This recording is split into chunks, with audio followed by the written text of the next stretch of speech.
Akka mul'atan kabajamtoota daawwattoota keenyaa Oromiyaa News Network irraa oduu guyyaarraan isinitti hima oduu waliinan badhaatu takkalaati.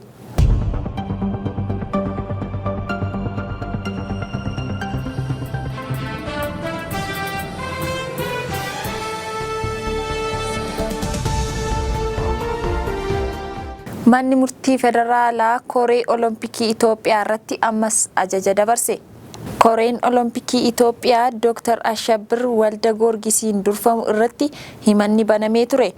Himanni Atileet Haayile Gabrasillaasee, Atileet Gazaany Abarraa fi Federeeshinoota lamaan Koree sanarratti banamee kan jedhu Olompikii Paaris 2024 wal qabatee Koreen sun yakka seeraan alaa nama daddabarsuu raawwateera, walgahii seeraan alaa taa'ee murtoo dabaa dabarseera, maallaqa qisaaseera jedha.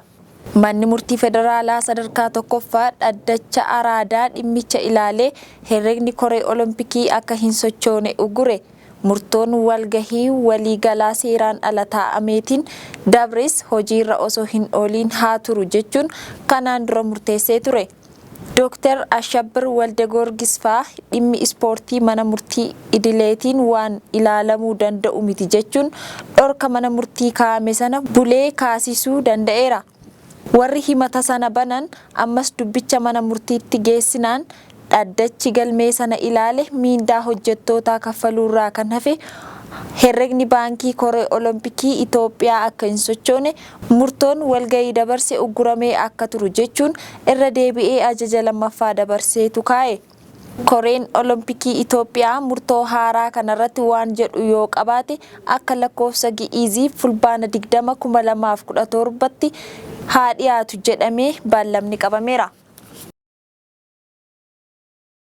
Godina Booranaatti milishoonni lubbuu dargaggeessa tokko galaafatanii 2 madeessuun dhagahameera. Oromiyaa godina Booranaa aanaa Mayyootti fulbaana 19/2024 galgala dhukaasa humnoonni nageenyaa konkolaachistoota doqdoqqee irratti bananiin lubbuun dargaggoo tokko darbuun dhagahame. Taateen kun kamisa galgala naannoo sa'aa 3 walakkaa irratti aanaa Miyoo ganda Bokkuu Luboomaa keessatti kan mudate yoo ta'u, dhukaasa milishoonni mootummaa bananiin namoonni biroo 2 madaa'uu jiraattota irraan qulqulleeffadheera jechuun Addis Standard gabaaseera. Akka odeessa kanaatti fulbaana 19 galgala dhukaasa namoota doqdoqqee konkolaachisaa turan lakkoofsaan 4 ta'an irratti banameen konkolaachisaan Qaallichaa Galgaloo jedhamu ajjeefameera.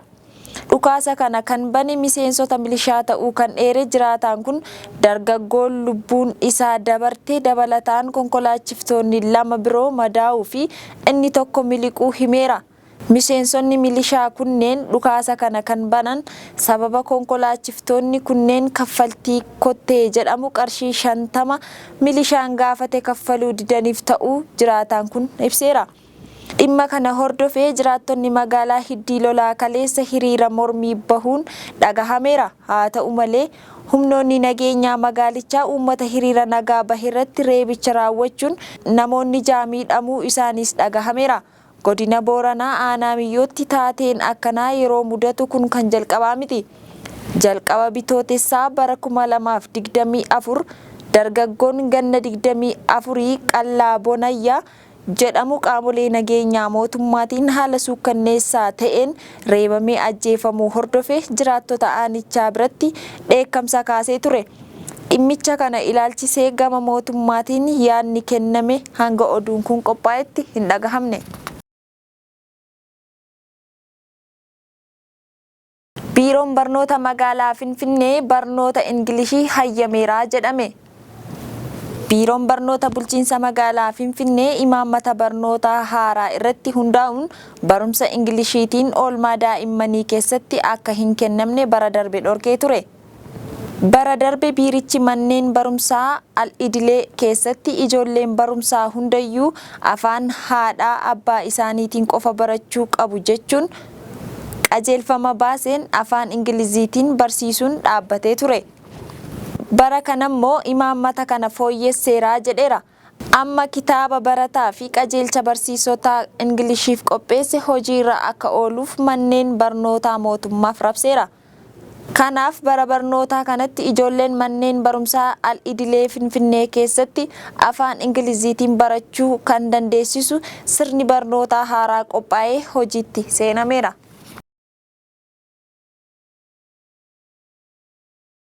Itoophiyaan hayyama malee meeshaa waraanaa gara bulchiinsa Puutlaanditti ergaa jirti jechuun akka ishee yaaddesse Soomaaliyaan ibsite.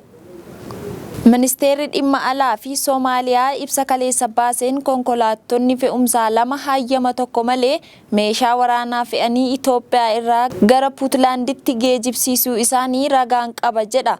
Taatee kanaan birmadummaa Soomaaliyaa kan sarbuu fi nageenya biyyaa fi naannawaa gaanfa Afrikaa irratti balaa hamaa kan qabu jechuun ibseera.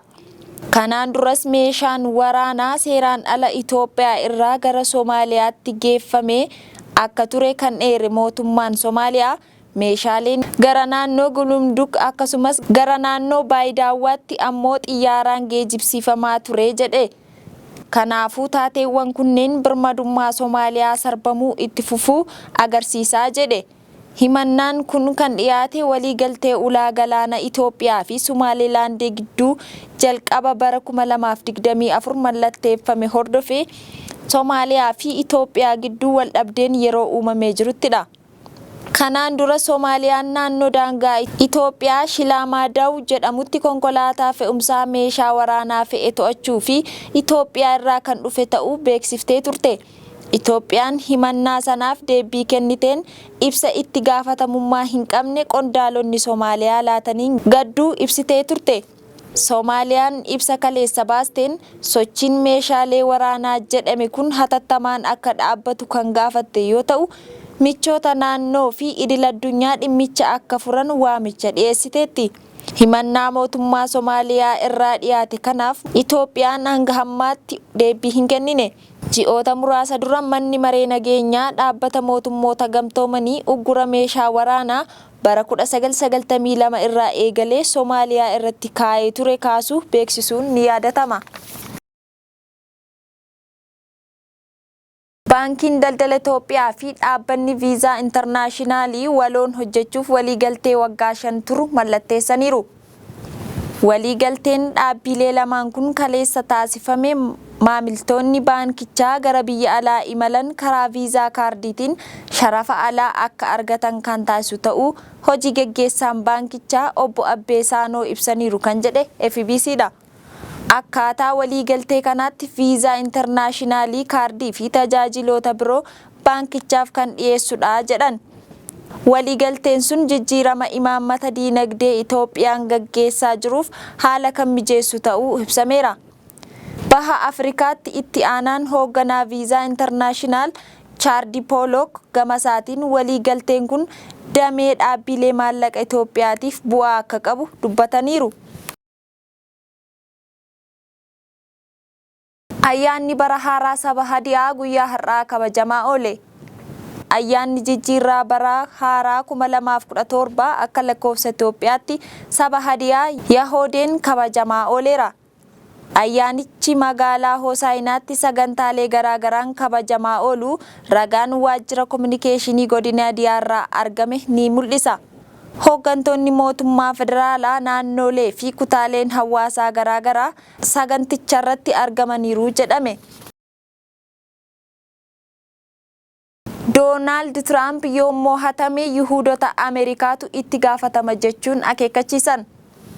Duraan pirezidaantii Ameerikaa kan turan Doonaald Tiraamp dorgommii pirezidaantummaa baraanaa yommuu hatame kan itti gaafatamuuf deemu Yihuudota Ameerikaa keessa jiran Dimokiraatota leellisanidha jechuun sodaachisaa jiru.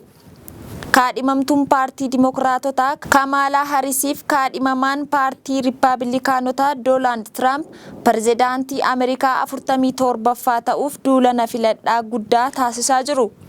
Lamaan isaanii karoora biyya isaaniif qaban ilaalchisee torbee darbe keessa TV ABC irratti falmii taasisaniin Kamaalaa Haris qabxii olaanaa galmeessisaniiru kan jedhu yaada taajabdoota hedduuti. Filannoo pirezidaantii Ameerikaa 9/5/2024 godhamuuf jiru kanaaf kaadhimamtoonni lamaanuu duulana filadhaa guddaa gaggeessaa kutaa hawaasaa biyyattii adda addaa sossobachaadha jiru. Doonaald Tiraamp yoon ani Kamaalaa Hariisiin mo'atame kan itti adabamu isin Yihuudoota warra Israa'el Ameerikaa keessa jiraatan akka taatan ammuma beekaa jedhaniiru. Tiraamp kana kan dubbatan gidduu kana walgahii Israa'eloota Ameerikaa irratti argamanii haasawaa wayita godhanittidha. Duulana filadhaa taasifamaa jiru irratti deeggarsa Yihuudoonni Israa'el Ameerikaa keessa jiraatan gootaniif Kamaalaa Hariis na dursaa waan jirtuuf yoon mo'atame itti gaafatamummaan garii mataa Yihuudoota ishii filatanirra akka hin buune beekaa jechuun dursanii himaniiru. Tiraamp yoo Kamaalaa Hariis pirezidaantii ta'anii filataman biyyi Israa'el jedhamtu lafarra waan badduuf isin warra dimokiraatota leellistanitu gaafatamoo taatu jechuun doorsisanii. Reuters akka gabaasetti yoo ta'e.